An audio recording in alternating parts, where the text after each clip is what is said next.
Yo he tenido la suerte de no morir estando en una situación muy crítica y hablo en nombre de las que han muerto y no pueden hablar.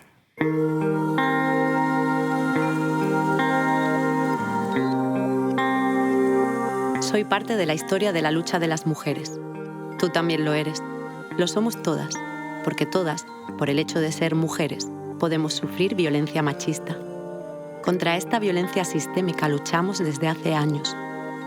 Somos la lucha, somos la historia. El 1 de noviembre del año 2000, en el cual yo sufrí una agresión física muy grave. Estuve ahí entre la vida y la muerte y entonces yo, cuando salí viva, yo ya pensaba que ya podía seguir adelante y me di cuenta que no. Afecta mucho cuando te cuentan toda la violencia vivida, cuando tienes que estar escuchando detalles de la violencia física, sexual, social, económica. Muchas de nosotras tenemos fatiga por compasión. La mujer migrante no tiene acceso a la información y cuando tiene acceso a la información es muy poca. Entonces no llega a acceder a los recursos. Convivimos con las violencias machistas. Son actos, palabras, golpes, vejaciones. Es la manifestación más extrema de la desigualdad entre mujeres y hombres. La violencia nace de la desigualdad.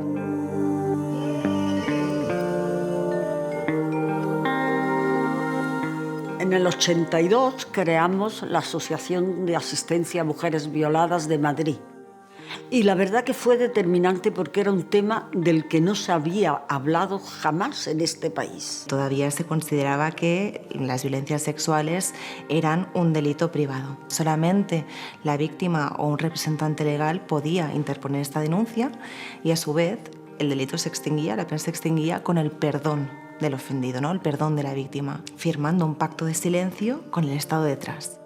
Conseguimos crear puntos de asistencia a las víctimas, dábamos cursos de formación a la policía porque realmente eran mujeres en una situación muy especial. Hay un punto de inflexión muy importante en el año 89, que es cuando separamos la idea de que los ataques contra la sexualidad de las mujeres son ataques contra su honor y pasan a ser ataques contra su libertad sexual. Incluso ante el matrimonio, una mujer tiene derecho a decir no. Sabemos lo que queremos y lo que no queremos.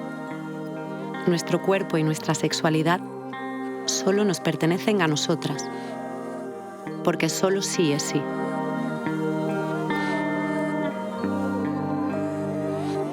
Las mujeres, si eran violadas a las 4 de la mañana al salir de una discoteca, los jueces no lo tenían en cuenta. ¿Y usted qué hace a las 4 de la mañana en la calle y en una discoteca? Diciendo que es que el derecho lo que intenta es modificar o anclar en el tiempo un ideario.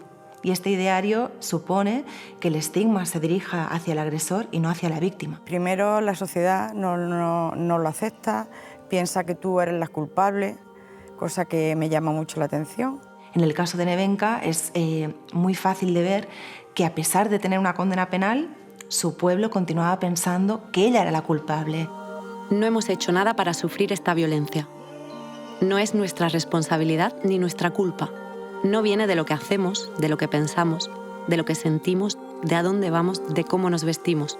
Sufrimos violencia por ser mujeres, solo por el hecho de serlo. Pero yo creo que un hito fue el asesinato casi en directo de Ana Orantes en el año 97. Miles de mujeres salimos a la calle y ya no hemos dejado de salir. Entonces ni se hablaba en la tele de violencia de género. Hubo una partida que fue Orantes y de ahí ya empezó a hablarse, empezó a verse con más normalidad porque antes era una cosa que se ocultaba y se pensaba que una persona de clase social media o media alta, ahí nunca podía ocurrir. Ana Orantes nos puso el foco para mirar hacia donde no queríamos ver, recordarnos que miles de mujeres se encontraban en esa situación y que por lo tanto se debía dar cierta perspectiva de género a los instrumentos jurídicos, a las leyes que teníamos en ese momento. Nos hizo plantear qué es lo que debíamos hacer como sociedad. Avanzamos, pero nuestra sociedad es una sociedad machista. Viene desde muy lejos, lo impregna todo, se esconde en cualquier parte. La raíz, anclada muy atrás, es profunda. Nuestra sociedad debe desprenderse de siglos de cultura y educación patriarcal. En ese año yo no tuve ninguna ayuda. Yo tuve que ir al psiquiatra de la Seguridad Social y mi hija fuera un psicólogo pagado por mí. Yo no tuve ayuda de ningún tipo, ni de trabajo, ni nada de nada. No me ofrecieron absolutamente nada, no tenía nada. Evidentemente tú estás acompañando, que es lo que hacemos las educadoras, acompañar, darles un espejo para que lo cojan, se miren y a partir de ahí que se apoyen en nosotras para ir avanzando. Y a mí me hubiera gustado haber tenido el apoyo que tienen muchas mujeres hoy en día. Haber tenido un grupo de ayuda, haber tenido compañeras que contaran su historia, haber tenido, yo qué sé, alguien que por lo menos te dijera o te diera el camino a seguir, ¿no? Tienen necesidad de tener un recurso integral que las apoye y que las ayude a superar eso, porque es que eso deja marcada para toda la vida. Hubiera tenido mi hija una ayuda económica, una ayuda psicológica, una protección para ella. Me hubiera gustado no tenerme que ir y que no me victimicen más, que yo no quiero que la policía esté custodiándome a mí, que lo custodien a él y yo pueda vivir donde me dé la gana y que me deje en paz. Nosotras queremos ser libres, queremos vivir sin callar, sin escondernos. Queremos acabar con la violencia que provoca nuestro miedo. Nos queremos vivas y libres. En el 2003 el gobierno tuvo una respuesta que fue empezar a dar datos. La sociedad empieza a comprender el tamaño del problema. Y un año después, pues sí que es un hito la Ley Orgánica 1/2004 contra la violencia de género. La Ley Orgánica de lucha contra la violencia de género supuso, a mi juicio, un antes y un después. Es la primera ley que se aprueba por unanimidad en el Parlamento. Contenía todo tipo de medidas para poder luchar contra esa violencia. Implicaba a las instituciones del Estado. Era, en definitiva, una ley que sacaba del ámbito de lo privado un problema que era un problema de Estado, que es un problema de Estado, que es un problema de todos. No es una ley sectorial que afecte a un sector, sino que es una ley que comprende todo. A los jueces, a los fiscales, a los sanitarios, a los policías, a todos. Esta violencia nos afecta a todas y todos. Es estructural, nunca es una violencia individual. Está en nuestras vidas, aunque sintamos que no nos afecta de forma directa. Se repite y permanece en el tiempo.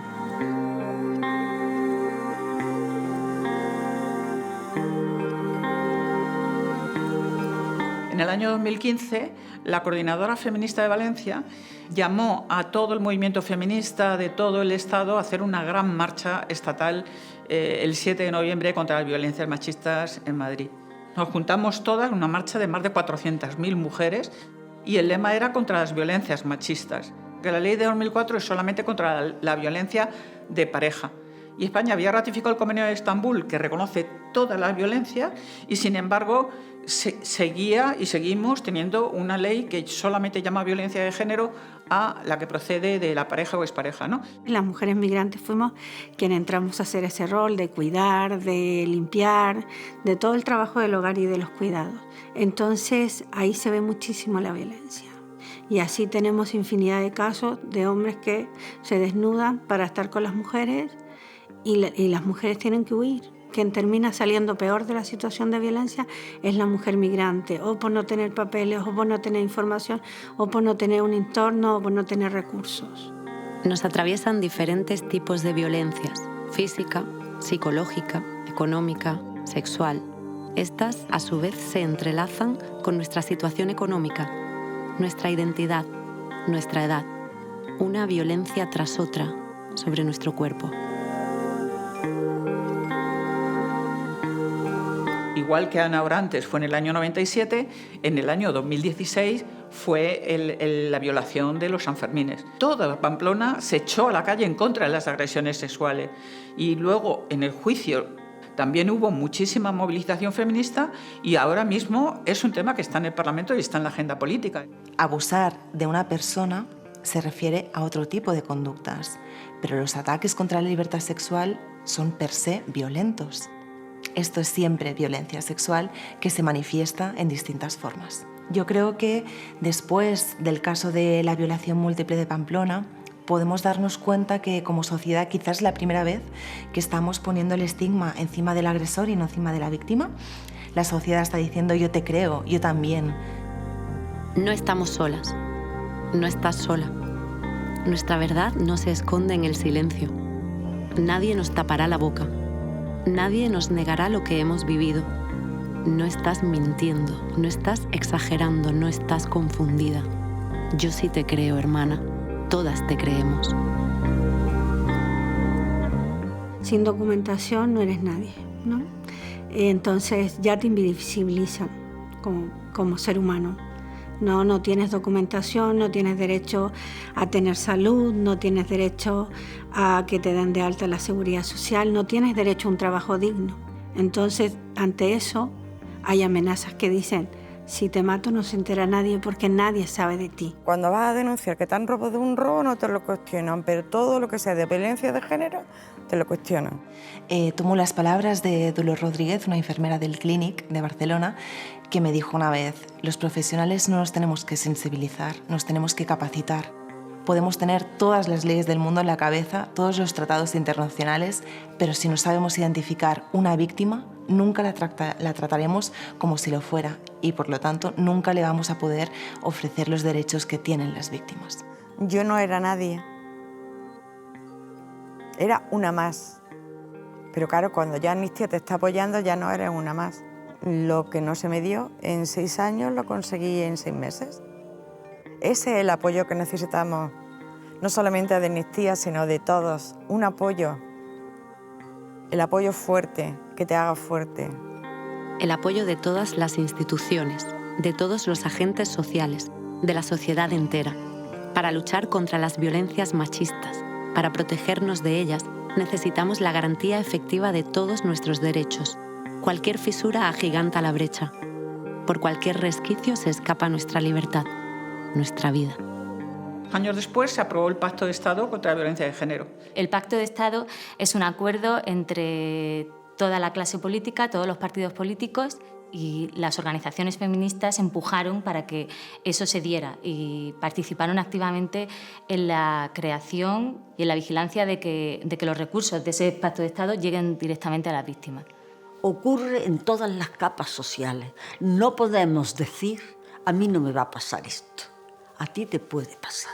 Casi 1 de cada 3 mujeres en algún momento de su vida han sufrido violencia sexual. En el tiempo que llevo en esto, incluso tuve que estudiar sobre sexualidad porque lo que me encontraba, que casi todas habían sido abusadas. O bien en la infancia por algún familiar, padre, tío, o a lo largo de sus vidas, y sobre todo casi todas de ellas violadas por sus maridos. En el 2022 finaliza el Pacto de Estado. Esto no puede ser porque el Pacto de Estado tiene que ser permanente. Sigue siendo necesario y sigue siendo esencial. Si hay prácticamente el 57% de las mujeres del Estado que se identifican como víctimas de violencia machista en algún momento de su vida, a su vez tenemos que enfrentar la idea que es que habrá una cifra también muy alta de hombres agresores. No hay subjetividad posible para esta violencia. Es medible, es real. Los números están ahí. Nadie los hará desaparecer. Que nadie cierre los ojos. La violencia machista no puede negarse. Negar la violencia machista es ejecutarla de nuevo.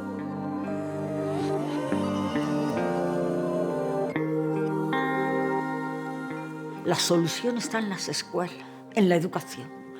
Ideología machista con educación feminista. Y necesitamos una educación sexual en igualdad para prevenir que se den los casos de violencia sexual maltrato, etc. Lo que hay que cambiar es la cultura del consentimiento y la cultura de las relaciones sexuales. Ya no solamente el hecho de que lo haya sufrido directamente, sino que el miedo a sufrir estas violencias ya nos ha limitado a nivel de derechos, a nuestro día a día. No daremos ni un paso atrás. No hay descanso en la lucha por la igualdad. Queremos un futuro libre de agresiones, un futuro sin miedo.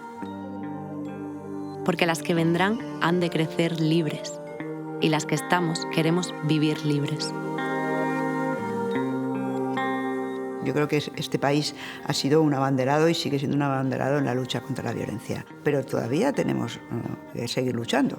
Esto no se ha acabado, esta batalla desgraciadamente no se ha acabado y sobre todo hay que estar muy atento a las nuevas formas, ¿no? Que hay que luchar y seguir luchando, que es la única manera que tenemos para que esto dé la vuelta. El gran empujón a los cambios reales en nuestra sociedad se han dado cuando todas y todos hemos estado unidos. En esto de la lucha contra la violencia, ahí tenemos que estar unidas. Este es un problema de todas y por tanto solo juntas podemos ganar la batalla. Es decir, juntas aunque seamos diversas. Una intenta caminar, ¿no? Pero juntas podemos correr y podemos ir haciendo esa red e ir acompañando, siempre juntas. A lo largo de la historia, nuestros lazos han hecho posible tantas victorias. De mano en mano, de generación en generación, se nos ha ido transmitiendo la fuerza, el coraje, la empatía, las ganas de vivir. Ahora queremos un mundo libre de violencias machistas. Y aunque no estamos todas, porque faltan las asesinadas y las silenciadas, lo tenemos que conseguir, juntas.